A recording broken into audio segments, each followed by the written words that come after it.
안녕하세요. 합창합주 지도법 10주차 시간입니다. 오늘부터 합주에 대해서 보도록 하겠습니다. 이전까지는 합창에 대해서 집중했다면 오늘부터 합주에 대해서 보고 일정 부분 클래시컬 음악인 오케스트라 파트 그리고 나머지 파트를 이제 실용음악적인 밴드 파트에 할애해 보도록 하겠습니다. 어제 올려드렸던 지휘에 관한 영상은 잘 보셨죠? 여기에서 이제 더 이상 지휘를 어떻게 할 것인가에 대한 얘기는 나오지 않아요. 그런데 어제 강조드렸던 지휘의 정의에서 첫 번째 거, 어떠한 프로젝트를 완수해 가기 위해서 모든 것을 이끌어가는 역할, 이 역할을 항상 머릿속에 가지고 계셔야 됩니다. 자, 일단 제가 오늘 수업의 제목을 학생 오케스트라 2회로 정했습니다. 학생 오케스트라는 2011년도부터 시작된 정부 지원체계 사업 이름이에요. 그리고 동시에 시작된 꿈의 오케스트라가 있는데 제가 현재까지 수집한 정보는 이제 학생 오케스트라라는 지원책은 없어진 것 같고 꿈의 오케스트라는 2018년까지 마지막 자료가 있는 것 같으니까 최근까지 지속되고 있는 것 같습니다. 물론 제가 못 찾았을 수도 있는데 2016년 연구에서 2015년도 현황만 공개돼 있고 그 뒤로 정보를 찾을 수가 없더라고요. 제 생각엔 어느 시점에서 멈춘 것 같은데 한 번 더 확인돼서 정보가 업데이트되면 다른 수업에서라도 말씀을 드리도록 하겠습니다. 오늘 수업은 대부분 이제 송진범의 학생 오케스트라 운영의 실태와 발전 방향에 대한 교육학적 고찰이라는 학술지의 내용을 바탕으로 하고 있습니다. 먼저 가장 멋진 말을 하나 들려드릴게요. 음악교육 활동의 가장 포괄적인 도구는 다양한 악기를 통한 능동적 체험이며 그 활동의 가장 효율적인 체제는 오케스트라다. 물론 실용음악 하시는 분들이 들으면 속상하겠죠. 네, 그래도 오케스트라가 악기를 다룸으로 해서 음악의 참여를 높이고 그것을 통해서 교육적 효과를 만들어내는 활동 중에 가장 효율적인 체제다라고 강조하고 있습니다. 그러면 그런 오케스트라 현황들은 어떨까요? 한 6년 전의 현황들입니다. 2015년도의 현황이죠. 서울시내 학생 오케스트라 운영 학교 현황 해서 초등학교 한 100개, 중학교 67, 고등학교 15개, 그래서 총 183개 학교 7,348명이 이 활동을 하고 있더라 라고 김두석 교육부 학생 오케스트라 사업 지원 종류 학교의 운영 현황과 지속 가능성에 대한 연구 2017년 연구에서 이렇게 밝히고 있어요. 그런데 아래 연구를 보면 송진범 연구를 보면 2015년 전국 시도별 초중고 학생 오케스트라 운영 현황에서 초등학교 22개, 중학교 16개, 고등학교 8개, 합이 46개국 전체 학교 중 약간 10% 못 되는 비율로 운영을 하고 있더라. 역시 2015년이에요. 둘 다 학생 오케스트라. 아마도 여기도 교육부에서 지원하고 있는 학생 오케스트라 같습니다. 근데 너무 다르죠? 여기 고등학교가 15개, 8개 이거는 그냥 한 2배 정도 차이 난다. 7개 학교 정도 차이 난다라고 용서해줘도 초등학교는 거의 5배 차이가 나요. 101개랑 22개는 큰 차이죠. 대체 이런 차이가 왜 발생했을까? 물론 못 찾았습니다. 찾아보려고 했는데 여기에서 어떤 방식으로 현황을 집계했는지에 대한 명확한 근거가 없어서 못 밝혀냈어요. 그런데 추측해보건대 아마도 학생 오케스트라의 다양한 편성이 있겠죠. 진짜로 오케스트라 편성이 풀 편성이 있을 수도 있고 가장 많이 등장하는 스트링 앙상블 혹은 윈드 앙상블, 그러니까 관악 오케스트라, 뭐라고 표현하죠? 갑자기 생각이 안 나네요. 네, 목관 오케스트라라고 하죠. 목관 오케스트라 혹은 현악 오케스트라 이렇게 표현하겠죠. 아마 스트링 오케스트라니까. 그래서 풀 편성이 아니라 스트링만 있거나 혹은 이제 윈드 파트만 있거나 하는 오케스트라도 포함하느냐 말 것이냐. 완전한 형태를 갖추지 못한 앙상블의 형태도 이 오케스트라에 포함할 거냐 아니냐라는 어떤 표본 집단의 기준에 대한 차이 때문에 이런 차이가 발생하지 않았나 싶은 생각을 합니다. 어쨌든 유튜브에서 중학교 오케스트라 혹은 고등학교 오케스트라, 중등 오케스트라를 검색하시면 이런 형태들이 떠요. 풀 편성의 오케스트라를 갖고 있는 학교는 좋은 연주 프로그램과 공연장에서 이렇게 공연을 하는 영상들이 올라와 있고, 나른 현악이라던가 목관 오케스트라 같은 경우도 잘 정리되어 있는 모습들을 볼 수 있습니다. 요즘은 누구나 영상을 찍으면 유튜브에 공개를 해요. 100%다 그렇진 않겠지만, 그래서 유튜브를 한 20페이지 정도까지 뒤지면 현재의 현황이 어느 정도 보인다라는 게 제 관점이에요. 제가 예전에 어떤 수업을 할 때 당신이 원하는 정보는 유튜브에 반드시 있다. 그런데 그게 첫 번째 페이지에 없을 수는 있지만 20페이지까지 갔을 때 없을 수는 없다. 이런 얘기를 한 적이 있어요. 그래서 혹시 학생 오케스트라가 어떠한 형태로 어떤 분위기로 진행되고 있는가 한번 쭉 점검이 필요하신 분들은 유튜브를 검색하셔서 최소 20페이지까지 한번 넘겨보시면서 보시면 유튜브에 떠있는 웬만한 학생들의 오케스트라 활동의 단면들은 거의 다 보실 수 있을 거예요. 자, 그러한 학교의 관현악 합주 수업의 문제점은 이전에 두 번째 시간에서 제가 보여드린 적이 있었죠. 관현악 합주 지도 및 운영 시간에 관한 부족, 연습 시간 부족, 일부 악기의 편중화, 악곡의 부족, 학교 지원의 부족. 자, 오늘은 운영에 관한, 지원에 관한 부분을 조금 더 들여다보도록 하겠습니다. 오늘 할 얘기는 사실 되게 실제적인 얘기예요. 이 교육이 학생들의 인성을 함양시키고 음악적 능력을 성장시키고 이런 얘기들이 아니라 어떻게 보면 약간 이제 지원과 운영에 관한 문제입니다. 그래서 조금 더 현실적인 얘기들을 좀 더 많이 할게요. 일단 2011년부터 시작된 두 개의 프로그램 중에 꿈의 오케스트라라는 프로그램이 있습니다.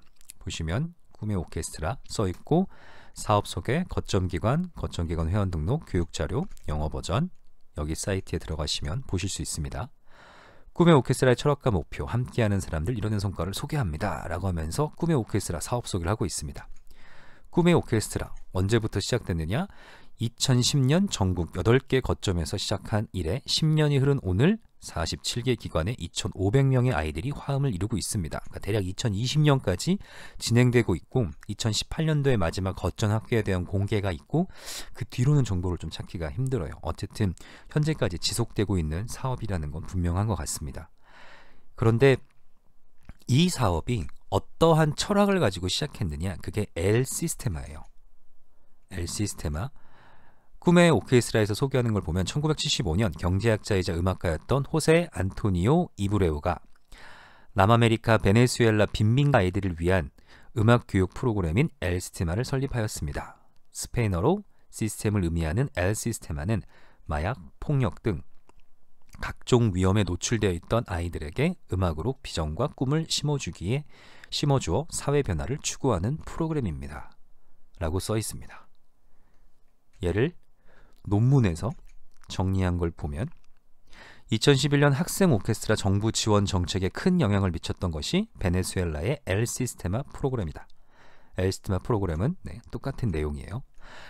이들은 여러 국가에서 소기의 성과를 거두었고 저소득계층 어린이들을 위한 사회운동으로 발전하였다. 현재는 미국, 캐나다, 영국, 스페인, 포르투갈 등지에서 저소득 빈민계층의 어린이들에 대한 음악 교육은 물론 정서와 인성교육의 효과적인 교육 프로그램으로 정착되었다 라고 밝히고 있습니다. 학생 오케스트라도 그렇고 꿈의 오케스트라도 그렇고 정부에서 지원하는 오케스트라 사업은 일단 기본적으로 음악으로 이루어지는 인성교육이 포커스인 거예요. 물론 거기에 음악의 완성도도 필요하고 음악적 성장도 필요하지만 이 음악 활동을 통해 학생들이 부수적으로 혹은 중점적으로 발전하게 될 인성교육이 포커스입니다. 그런데 왜 이들에게 이 인성교육을 해야 된다라는 바탕을 두고 있죠? 빈민계층의 어린이들, 마약, 폭력 등 각종 위험에 노출돼 있던 아이들, 저소득층 빈민계층의 어린이를 대상으로. 관점이 뭔가요? 그러니까 이거는 절대 빈민계층일수록 폭력적이거나 이런 여러 사회적 문제에 노출돼 있다 이게 아니에요. 그러한 학생들일수록 기회에 대한 불균형을 겪고 이 기회에 대한 불균형이 결국은 그들이 다른 안 좋은 선택을 할 수 있는 가능성을 높여주더라. 우리 사회가 지금 현재 직면하고 있는 아이들이 아이들답지 않은 어떤 학교 폭력이라던가 무리를 형성하는 것 혹은 왕따, 서로 이렇게 부딪히는 충돌들, 이러한 것들을 어떤 방식으로 해소할 수 있을 것인가 라고 했을 때 2011년도 정부는 음악으로 인성교육을 해보자. 그리고 그 음악 인성교육의 가장 효과적인 체계가 오케스트라니까 오케스트라 교육을 해보자 라고 시작한 거예요. 어떻게 말하면 그렇게 생각하기 시작한 지 10년이 지난 겁니다. 어떻게 되어가고 있을까요? 이 생각들은 정말로 사회에 영향을 주고 있을까요? 이 엘 시스테마 운동이 소기의 성과를 냈고 그들에게 꿈과 비전을 심어주기 위해서 사회를 변화하는 프로그램으로 자리 잡았듯이 우리나라에서 지원하고 있는, 교육부에서 지원하고 있는 학생 오케스트라, 꿈의 오케스트라, 얘네들도 과연 학생들의 삶을 변화시키고 우리 사회에 긍정적인 영향을 주고 있을까요? 저는 모르겠습니다. 정말 강사의 지극히 개인적인 생각입니다. 저는 그렇게 이펙티브하다고 느껴지진 않아요. 자, 일단 이 논문에서 제시하고 있는 한 학교의 어떤 예시입니다. 이 연구자가 이 학교를 표본으로 삼은 건 이 학교가 너무 상위권 클래스도 아니고 너무 하위권 클래스도 아닌 중위권 클래스인데 그 중위권 클래스 학교 중에 하위권 학교가 갖고 있을 법한 문제들을 투영하고 있더라라는 거예요. 물론 밝혀두는 이유는 그렇지만 보통 연구자들이 그냥 가까운 곳에 있는 자기랑 의사소통이 되는 그런 이제 연구자를 표본으로 삼긴 해요. 네, 하지만 이런 연구를 진행하실 때는 일단 논문에서는 그렇게 밝히셔야 됩니다. 일단 A 학교라고 칭해보죠. A 학교의 학생 오케스트라의 현황을 본 거예요. 그 중에 제가 이제 복잡한 돈에 관한 내용들 말고 여러분들한테 말씀드릴 수 있는 부분들의 표만 몇 개 가져와 봤습니다. 첫 번째, 악기 편성이에요. A라는 학교, 바이올린 10명, 비올라 4명, 첼로 2, 더블베이스 2, 플룻넷, 클라 2, 혼 2, 트럼펫 셋, 트럼본 2, 튜바 2, 퍼커션 넷. 합이 37명입니다. 얘네들 오케스트라일까요? 물론 악기의 구성으로 보면 오케스트라예요. 그런데 오케스트라 음악이 만들어지려면 각 악기군의 인원수 비율이 맞아야 돼요. 더블 베이스가 2명이라면 최소 그 위로 2배수씩 첼로 4명, 비올라 8명, 바이올린 16명은 최소한으로 필요합니다. 물론 학생 오케스트라한테 이런 이제 음향적인 밸런스를 요구할 수는 없어요. 얘네들이 돈을 받고 하는 것도 아니고 프로들도 아니기 때문에 학생 자발적으로 이렇게 참여도가 높다라는 것만 해도 높은 점수를 받아야 되지만 오늘은 실질적인 얘기를 하는 부분입니다. 이게 음향 밸런스가 과연 맞을까요? 이들이 연주할 수 있는 레파토리, 설령 아주 간단한 경비병 서곡 같은 곡을 연주한다 하더라도 정상적인 사운드를 내기가 힘들어요. 그래서 음악의 완성도는 어느 정도 수준 이상으로 올라가지 못합니다. 악기군 간의 밸런스가 안 맞죠. 물론 일부 악기의 편중화 문제는 어디에나 있겠지만 밸런스 문제를 볼 수 있습니다.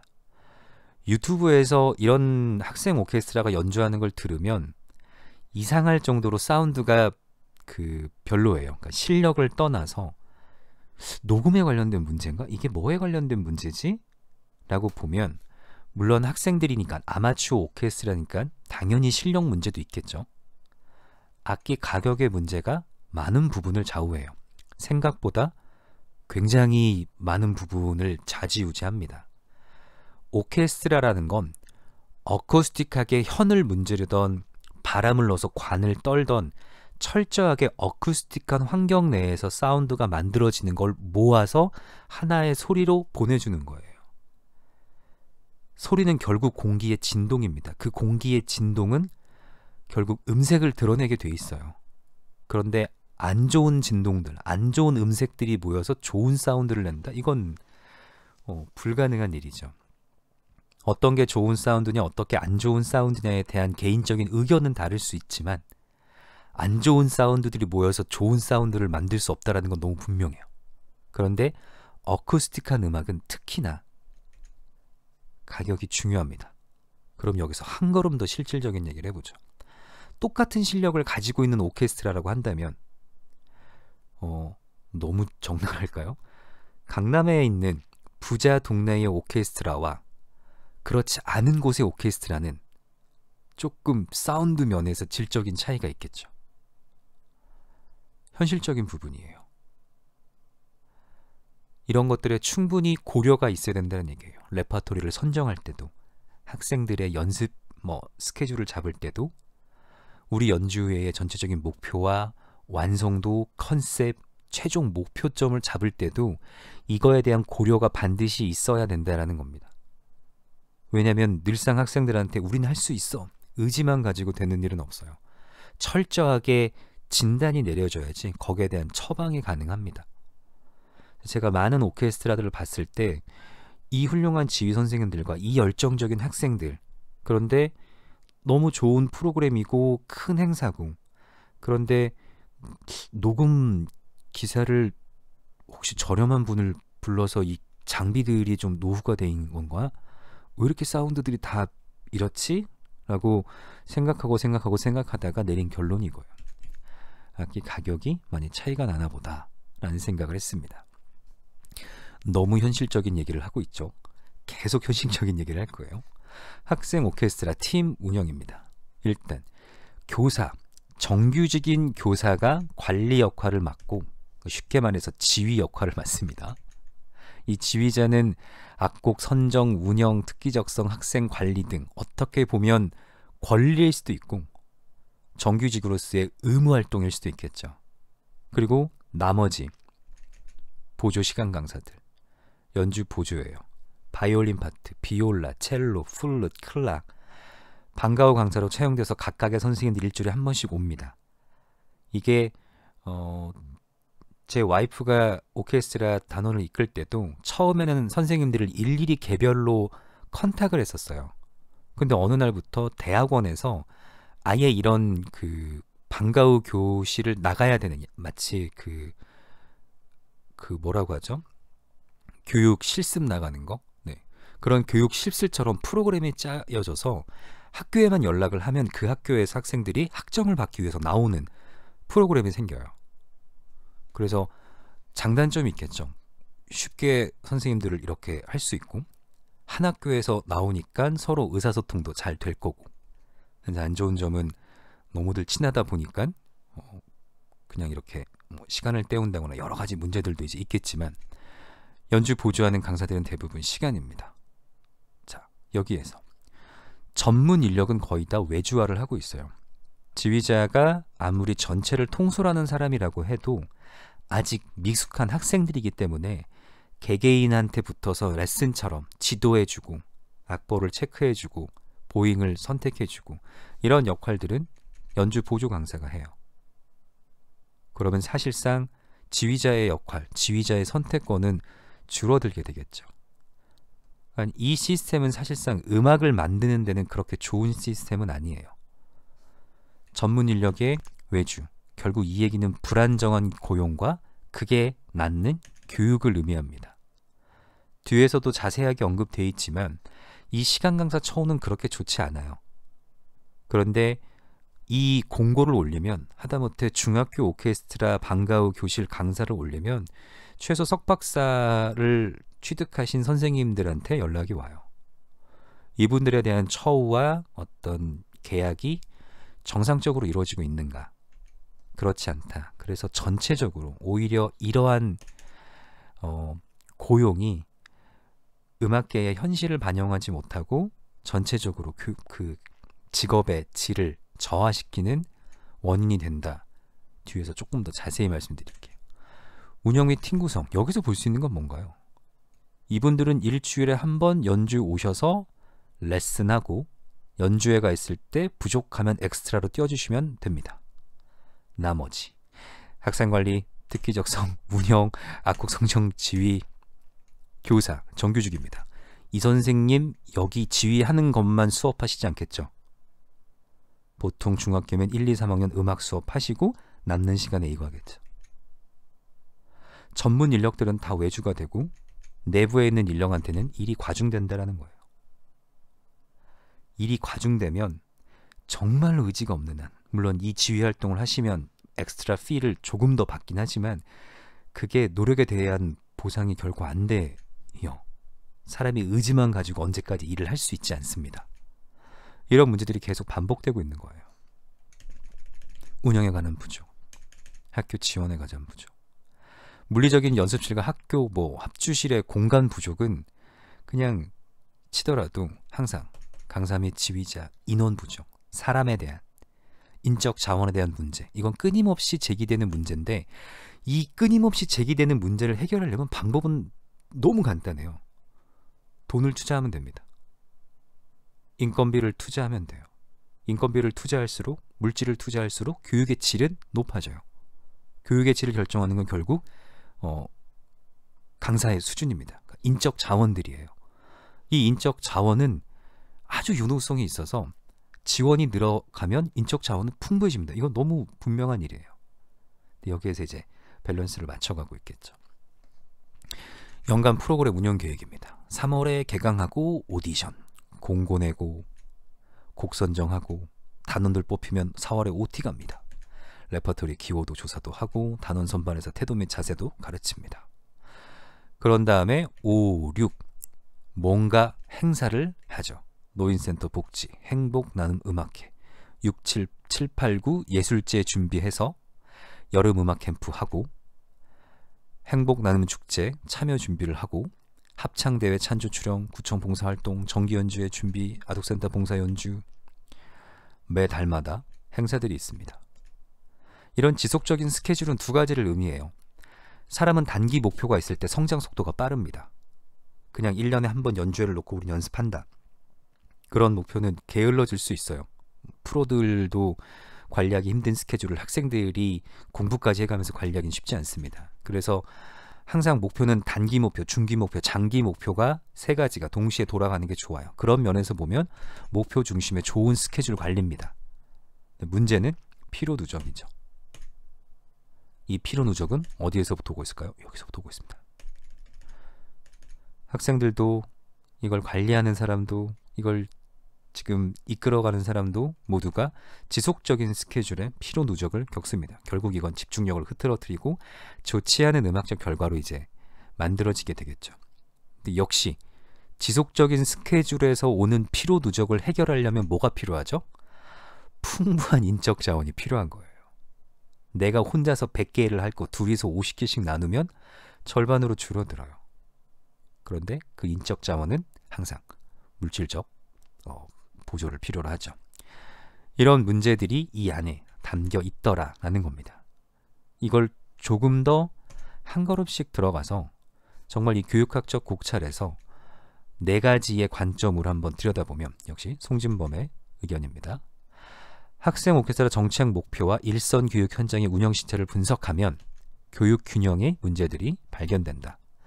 교육계의 군등주의에서 벗어나지 않도록 부모의 사회적 계층, 학업 능력의 차이, 재능의 경험적 기회 균등이 전제되어야 한다. 왜 이 얘기를 하고 있을까요? 앞서 현황들을 쭉 봤더니 결국 이 모든 교육들이 균형 있게 기회의 균형을 잘 가지고 있는가? 그렇지 않더라라는 걸 이제 연구자가 발견했겠죠. 결국 이 오케스트라에서 부모의 사회적 계층에 대해서 차이가 나고 학업 능력에서 또 오케스트라의 어떤 사운드와 이런 것들이 차이가 나고 그 안에 얼마나 재능 있는 학생들이 있는가, 이 학생들이 그 재능을 발견할 만큼의 기회들이 충분했는가, 이런 것들에 따라서 많은 차이들이 난다라는 거예요. 그러니까 정부에서 시행하고 있는 정책 정도는 이런 모든 것들에 있어서 기회가 균등해야 될 텐데 이건 이제 유토피아에 대한 이제 생각이죠. 현실은 그러하지 못하더라. 그래서 이 학생 오케스트라 운영 실태를 보고 네 가지의 제언점을, 문제점을 말하자면 이제 짚어냅니다. 첫째, 학생 오케스트라에 참여하지 못하는 학생들을 위한 정규 수업 내에 활용 방안이 필요하다. 어떻게 보면 학생 오케스트라에 참여할 수 있다는 것 자체도 그 학교 내에서 좋은 기회를 얻은 거죠. 뭐 집에 악기가 있어야 될 수도 있고 음악에 대한 경험이 있어야 될 수도 있고. 그런데 집에 바이올린이 있고 나 엄마가 바이올린 가르쳐줘서 이거 할 줄 아는데 정도의 친구들, 진짜 현실적으로 보자면 얘와 어울릴까요? 카라카스에 사는 빈민층 어린이를 대상으로 시작되었던 이 엘 시스테마, 시스템이라는 이 프로그램, 약간 우리 한국식의 그 새로운 해석이 조금 더 필요하죠. 학기 초 학기별 모듬을 구성하고 방과 후나 점심시간을 이용 모듬장의 주도하에 연습을 하도록 한다. 음악 강사가 1주 1회 출강하여 지도, 특정 날짜에 발표회를 가지면 음악 정규 수업에도 이러한 학생 오케스트라가 활용할 수 있다. 물론 제헌점입니다. 이 음악 강사에게 지출되는 비용은 어떻게 감당할 것이며, 이들이 연습을 할 때의 공간은 어떻게 확보할 거며, 이들에게 이 경연 혹은 발표회의 기회를 부여할 때 모든 학생들에게 고르게 또 기회를 부여할 수 있는가, 이런 거에 대한 대안점은 사실 제출하기 힘들죠. 일단 생각입니다, 연구자의. 둘째, 교육부는 본 정책을 청년 일자리 마련 차원에서 접근하고 있지만 이는 음악계 현실을 반영하지 못한다. 앞부분에 했던 얘기죠. 불안한 고용은 결국 불안한 교육을 만들어낼 수밖에 없다. 이것도 현실적인 얘기인데, 여기에 오시는 선생님들은 다 학력이 높아요. 네. 학력이 높아서 이들에게 이러한 파트타임 계약직 자리를 줄 수 있다. 이건 결코 양질의 일자리를 할 수 없다. 음악 강사들의 열악한 처우와 불안정한 장래성은 예술인 사기 저하와 함께 정부 청년 실업 해결에도 좋지 않은 영향을 미칠 수 있다. 이것도 역시 이제 철저하게 연구자의 생각입니다. 제가 어느 정도는 동의하고 어느 정도는 동의하지 않는 부분도 있는데, 이건 이제 뭐에 대한 얘기냐면, 어쩔 수 없이 전국 대학에서도 학생들은 계속 줄고 있어요. 음악대학은 계속 축소되고 있습니다. 제가 박사를 마치고 귀국했을 때 먼저 귀국했던 형이 넌 최악의 상황에 귀국을 한 거야 라고 얘기했어요. 근데 그때는 무슨 긍정의 힘이 그렇게 컸는지, 지금이 최악이라면 어쨌든 더 나빠지진 않을 거고, 만약 지금이 최악이 아니어서 더 나빠진다면 나는 어쨌든 최악인 상태에서 들어온 건 아니니까 잘 들어온 거구나 라는 생각을 했어요. 참 지금 생각하면은 세상을 잘 몰라서 용감했던 것 같은데 그런 생각을 했습니다. 그런데 그때 왜 대체 이 상황이 이렇게 힘든가라고 물어봤어요. 일단 기본적으로 학생들이 축소되고 있습니다. 그러니까 비율상으로 음악을 하는 학생들도 당연히 축소되고 있겠죠. 음악을 하는 학생들이 축소되다 보니까 교과목의 통폐합이 이루어져요. 예전 같은 경우는 시창청음을 피아노과, 관현악과, 작곡과 이렇게 따로 교육했다면 이제는 음악학부, 시창청음 해서 100명씩을 모아놓고 시창청음 교육을 합니다. 뭔가 수업의 통폐합들, 융합들, 이런 차원, 그리고 강사들끼리 시간을 나눠서 가져야 되는 빠른 턴이 있어야 되는, 지금 이제 강사법이 시행되면서 많은 분위기들의 변화가 있지만 가장 큰 변화는 방학 중에도 조금이라도 뭔가 월급이 나온다라는 거예요. 예전에는 경험할 수 없었던. 그리고 요즘은 임용이 안 되셨습니다 혹은 계약이 되셨습니다라는 문자가 와요. 예전 같은 경우는 그런 문자도 오지 않았는데, 그래서 누군가 아니 강의를 못 받았으면 안 준다라고 문자라도 보내줘야지 그냥 아무 말도 없으면 어떻게, 이런 글을 올려놨는데, 저는 사실 강의 못 받을 그런 문제를 한 번도 받아본 적이 없거든요. 그래서 이런 생각도 가능하구나. 아무튼 이런 상황이에요. 전체적으로 음악인들에 대한 일자리가 불안정해지고 있는 건 사실입니다. 그런 상황에서 이 정부 시책에 많은 사람들이 지원을 할 수 있었어요. 예전처럼 진짜 음악대학 강사들의 르네상스 시절이 계속됐다면 아마 여기에 지원하는 건 그냥 학부생들 혹은 학교를 졸업하고 다른 일을 하기 위해서 잠시 쉬고 있는 사람들이었겠죠. 그런데 시점상 음악 강사들에게 시간이 많아지는, 외국 학위를 갖고 공부를 많이 한 선생님들에게 시간이 많아지는 타이밍에 이런 이제 그 정책이 실행되므로 많은 파트타임 일자리를 생산합니다. 그러니까 이제 행정 처리를 하는 사람들한테 이 정도 조건이면 이 정도 사람들이 교육을 왔었어 라는 게 데이터로 형성이 되겠죠. 음악계 현실과는 좀 다르다라는 얘기를 하고 있습니다. 셋째, 음악 교사의 과도한 업무 부담이 간과되고 있다. 이 얘기입니다.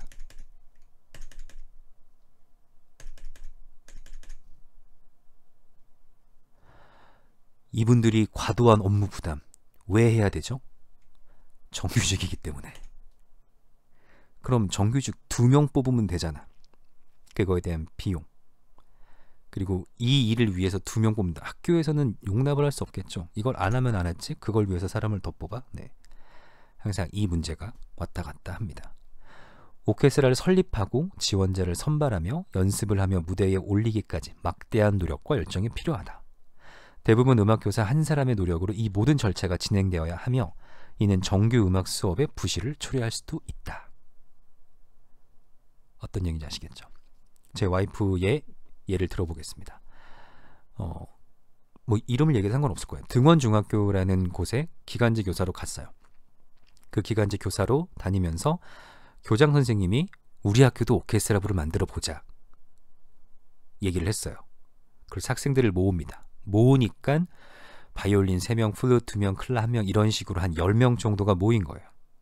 그래서 이 친구들을 가지고 조금씩 연습을 시키고 바이올린은 직접 연습시키고 클라 선생님, 첼로 선생님 정도 초빙해가지고 계속 학생들이 일주일에 한 번씩 연습시켜서 그 다음 학기에는 덩치가 좀 더 커지고 그 다음 학기에 학교 자체 내에서 지원이 가능한 어떤 교육대학원에서 지원을 왔던 것 같은데 그 선생님들과 방과 교주를 하면서 1년 만에 꽤 큰 편성의 오케스트라, 그러니까 완벽한 오케스트라 편성은 아니지만 그 팀으로 킨텍스에서 연주를 하고 연주 잘했어 라고 장관상을 받아요. 그 장관상을 받아서 당시에 교감 선생님이던 A 선생님은 교장으로 승진을 해서 강남에 있는 학교로 발령이 납니다. 진짜 현실적인 내용들이죠. 그런데 제가 기억하는 당시에 저희 와이프는 기간제 교사로 학교 수업을 딱 이틀 나갈 때였어요. 그냥 뭐 화요일 오전에 한 번, 목요일 오전에 한 번 이런 식으로 나가서 월 100만 원이 안 되는 월급을 받을 때인데 나머지 시간, 모든 시간을 이 오케스트라에 쓰고 있는 걸 옆에서 이제 보게 되죠. 그래서 제가 대단한 열정이다 라는 평가도 했었고 가끔은 이런 하소연도 했었어요. 교감 선생님이 열정이 많을수록 그 밑에서 일하는 사람은 너무 힘들다. 제발 더 이상 일을 안 만들었으면 좋겠는데 하루가 멀다 하고 이런 행사가 생겼는데 내가 잡았다. 이런 기회가 있었는데 내가 잡았다. 라고 일을 주신다. 수업 준비, 그 외에 모든 일정에 대한 것들 이거 한 사람이 부담해야 됩니다. 어차피 둘로 나눌 수 있는 인적 자원 자체가 없어요. 여기에 오는 모든 강사들은 보조 강사들은 그냥 일주일에 한 번씩 오는 시간 강사예요. 그 외에 시간 강사는 말 그대로 시간당 돈을 받는 사람들이에요. 그러다 보니까 엑스트라 시간을 당연히 안 쓰려고 하겠죠. 한 사람한테 편중된 역할입니다. 넷째, 정책의 일관성과 예산 편속의 지속성이 없다는 점이다. 아마 2011년 이후에 지원들이 끊기면서 이 얘기를 하고 있는 것 같습니다. 오케스트라 유지 관리는 많은 예산과 시설을 필요로 한다. 따라서 실과 인건비, 악기 구입과 유지 보수에 지속적인 예산이 필요하다. 그러나 지난 5년간 예산은 감소하는 추세. 일선 학교들은 어려움을 보고하고 있다. 교육부는 예술교육 사업을 국가 시책 사업으로 지정하고 특별 교육을 3년 이상 지원하는 데 한계가 있음을 인정하고 있다라고 밝히고 있습니다. 뭐가 틀어졌나요? 어떤 초심을 잃었나요? 이들에게 지원되지 않으면 이들은 기본적으로 기회의 균등을 얻기 힘든 친구들이다. 그러니 이들에게 음악적 기회를 제공함으로 이들 내면 속에 있는 인성을 음악으로서 이뤄내보자 라는 알시스테마의 기본적인 생각을 이제 놓쳐버린 거죠. 왜? 이게 탁상 행정이 가지고 있는 문제점이겠죠. 이렇게 제언점을 마무리하고 있습니다. 학생 오케스트라는 인성교육 5개년 종합계획안의 하나로 인성교육을 현재 우리가 처한 문제와 위기의 해결 방안일 뿐만 아니라 미래 인재 육성의 준추적 역할을 한다. 우리가 처한 문제와 위기의 해결 방안이 바로 이 학생 오케스트라로 표현되는 인성 5개년 종합계획안이다. 인성 교육만이 우리를 이 문제와 위기에서 구해줄 수 있다. 이 문제와 위기가 뭘까요? 학교폭력, 학생들의 탈선, 점점 더 과도화되는 경쟁, 그로 인한 자살, 사회적 방관, 이런 문제들이에요. 이런 문제들을 해결할 수 있는 인성교육 5개년 종합계획, 그런 것들이 궁극적으로 미래 인재 육성에 중추적 역할을 한다. 거기에 가장 좋은 음악 교육의 형태가 바로 학생 오케스트라다. 취지는 엄청 좋죠. 그러나 학생 오케스트라를 통한 인성교육은 추진 과정과 지원 시스템이 획일적이고 성과 중심적이다. 획일적이란 말, 이 획일적이란 말이 이렇게 무서울 때가 없어요. 각 학교마다 상황이 다르고 지역마다 큰 편차가 있고 학생들 내에서도 이렇게 차이가 큰데 모든 지원 시스템은 획일적이고 성과 중심이다. 이건 한국의 고질적인 문제겠죠. 우리나라에 노벨상이 없는 이유도 이런 성과 중심적인 단기의 결과물들만 가지고 그 전체의 효과를 판단하는 문제 때문에 이루어지고 있습니다. 그렇기 때문에 음악 교육 본질과도 거리가 먼 단발성 인기 영합주의 정책이 되기 쉽다. 학생 오케스트라를 통한 음악의 교육의 장기적 효과보다 단기적이고 가시적 성과에 매몰되어 정책 효과를 평가하는 경향이 있다. 평가가 결국 이렇게 나니까 결국 이 스케줄은 그 평가에 맞춰서 진행될 수밖에 없고, 이런 스케줄은 피로 누적을 낳고 이런 피로 누적은 운영팀의 문제를 낳으며 이런 운영팀의 문제는 불안정한 고용과 만나 학생들의 실력을 저하하고 결국은 원칙적으로 목적으로 했던 교육 효과를 이뤄낼 수 없다. 이게 제가 판단하는 현실적인 학생 오케스트라가 처한 이제 상황이에요. 물론 그림처럼 재밌는 더 좋은 얘기들을 할 수 있습니다. 학생들이 이 음악을 통해서 어떠한 액티비티를 경험하고 그 안에 협동을 배우고 음악이 성장하면서 자신의 꿈에 대한 생각을 하게 되고 미래에 대해서 더 큰 그림을 그리는 시기가 뭐 이렇게 좋은 얘기들을 할 수 있어요. 그런데 오늘은 왠지 그런 얘기보다 약간 조금 더 현실적인 얘기를 해드리는 게 나을 것 같아서 얘를 준비해봤습니다. 마지막으로 조금 더 현실적인 얘기를 하나 드리고 마치면 런쥬 레파토리 확보입니다. 합창 때는 각 그 시대별 합창 음악들의 이제 특징을 보면서 어떻게 레파토리를 구하면 되는가, 이제 이런 얘기를 했었죠. 음악적 특징은 이제 나중에라도 한번 정리를 해드릴게요. 원래 여기에 대한 그 강의가 있어요. 예전에 이제 다른 학교에서 진행했던 총보도법에서 오케스트라 음악의 발전이라는 쭉 빠른 한 40분짜리 수업이 있습니다. 그걸 링크를 걸어 드려서 봐도 되고, 그때는 제가 이제 마이크를 조금 멀리서 쓸 때여서 약간 목소리가 울려요. 그래서 잘 못 알아들을 수도 있으니까 제가 다시 찍어 드려도 됩니다. 그것도 한번 말씀드리겠지만, 어차피 오늘은 현실적인 얘기를 한 김에 계속 현실적인 얘기를 하면 아마추어 오케스트라들이 모여서 함께 하는 사이트가 있습니다. 아모케라는 사이트예요. 그래서 여기서 오케스트라 연주회를 등록하고 이런 활동을 하시면 여기에서 각각의 그 이들이 했었던 그 프로그램들을 다운받으실 수 있어요. 그러니까 우리 학교가 학생 오케스트라지만 이런 아마추어 오케스트라과 함께 그라티아 직장인, DEU 필하모닉 이런 팀들과 소통하면서 계속 정보를 주고받고 레퍼토리를 나누고 때로는 콜라보레이션 음악회를 해보는 것도 괜찮을 거고요. 아까 꿈의 오케스트라에 들어가시면 교육자료 부분에 보시면 작곡, 편곡, 레벨 분류해가지고 초급, 편곡, 초급, 중급, 고급 해서 제일 많이 앵콜곡으로 쓰이는 어벤져스 테마 모음곡 초중 고급으로 나눠져 있습니다. 아마 제가 알기로는 장한솔 이 친구 가천대인가 경희대 출신 그일 거예요. 중앙대인가. 아무튼 제가 알고 있는 그 사람이 맞다면 콩쿠르에 상 받는 걸 제가 보면서 와 멋있다 이렇게 했던 사람입니다. 그러니까 꽤 실력이 있는 선생님들이 이제 편곡에 참여하셨다, 이제 그 얘기예요. 도레미송, 크리스마스 캐롤, 호두까기 인형 모음곡, 전람회 교리 위풍당당 행진곡, 어벤져스 테마 모음곡. 대충 어떤 곡들을 하는지 알겠죠. 위풍당당 행진곡, 뭐 영화 알라딘, 이거 Friends Like Me. 이거 끝난 다음에 앵콜곡 뭐 할까요? 최근은 거의 다 어벤져스 테마곡을 해요. 자, 여기서 제가 문제점을 드리고 싶은 건 이거는 이제 진영중학교 오케스트라 연주 프로그램입니다. 제가 인터넷에서 유튜브에서 봤던 가장 프로그램을 잘 운영하고 있는 학교인 것 같아요. 보면은 프로그램 노트도 굉장히 프로페셔널하게 찍었고 프로그램 구성도 보면 오페라에서 한 곡, 트로이 목마, 대금 협연, 국악, 뮤지컬 미스 사이공, OST, 성악 협연, 그 다음에 무용단, 중창단, 캐논 변주곡, 탱고, 영화 알라딘, 영화 OST, 뮤지컬 OST, 협연곡 국악, 협연곡 합창, 협연 성악, 바로크, 캐논 변주, 그 다음에 삼성과 델라, 생상, 낭만시대 음악.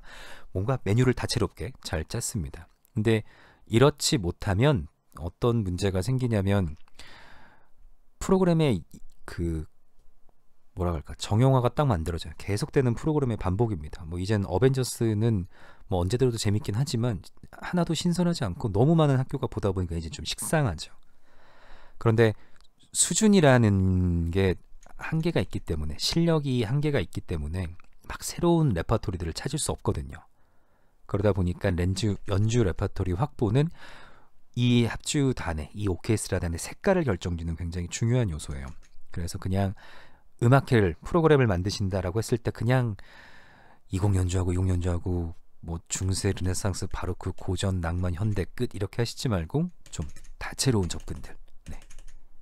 이거는 탱고 제3세계 음악입니다. 뭐 이런 뭔가 다채로운 접근들을 해보시고 이런 음악이 필요할 때 두 가지 방법이 있습니다. 악보를 구입하시는 악보 바다나 여러 가지 뭐 제가 앵콜닷컴이라는 사이트를 만들어 보고 싶었거든요. 이런 앵콜곡만 올려놓는 그런 이제 물론 없습니다. 네, 만들려고 하다가 못 만들었어요. 이런 악보 구입 사이트에서 악보를 구입하시는 방법이 있고 그 가격이면 편곡 맡기겠다 해서 편곡 의뢰하시는 방법이 있어요. 물론 여기는 한 2, 3만 원이면 웬만한 악보를 구입하실 거고 얘는 한 맥시멈 10만 원 정도면 원하는 편곡을 하실 수 있을 거예요. 장단점이 있습니다. 얘는 뭐 많은 사람들이 선택했던 악보를 선택함으로 해서 뭐 레퍼런스가 생기겠죠. 어느 학교가 연주한 버전을 들으면서 연습해 볼 수 있을 거고 편곡 의뢰를 한다면 돈은 조금 더 들지만 정말 우리 학교만 연주해 보는 곡을 만들 수 있겠죠.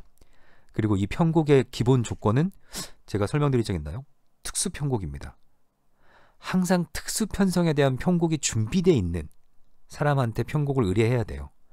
늘 스트링 퀄텍만 해본, 늘 갖춰져 있는 오케스트라만 해본 사람보다 진짜 말도 안 되는 편성, 트럼펫 한 대에 스트링 10대 있는 그런 음악을 편곡해본다거나 트럼펫 5대에 튜바 한 대 있는 그런 뭐 편성의 곡을 편곡해본 경험이 있는, 그래서 어떤 편성을 줘도 거기에 딱 맞는 사운드를 만들어 줄 수 있는 편곡자가 있다면 10만 원에서 15만 원 정도의 가격은 지불할 만하다. 네, 그 정도의 가치를 할 거다. 저는 이렇게 말씀드립니다. 그래서 레퍼토리 확보, 아마추어 오케스트라와 함께해라. 꿈의 오케스트라 교육 자료를 활용해라. 다른 학교의 프로그램을 지속적으로 봐라. 악보를 사거나 편곡을 의뢰하라. 가격은 맥시멈 15만 원이다. 네, 이렇게 하면 연주 레퍼토리가 확보될 거예요. 자, 오늘은 학생 오케스트라에 대한 이해입니다. 너무 현실적인 얘기를 해서 제가 약간 너무 무겁지 않도록 좀 까불면서 얘기를 했어요. 그래서 좀 수업 들으시는데 불편할 수도 있었겠지만 오늘 내용은 제가 준비하면서도 그래, 오늘 하루 정도는 좀 더 비판적이고 좀 더 현실적인 얘기를 해보자 라고 생각을 했습니다. 학생 오케스트라 지금도 현재 진행형인 정부의 지원 정책입니다. 이거를 조금 더 나은 방식의 정책으로 만드는 데는 이 일을 하시는 지휘자 선생님들, 여기에 속해 계신 운영진들의 어떤 피드백들이 지속적으로 그 높은 곳에 전달이 돼야 돼요.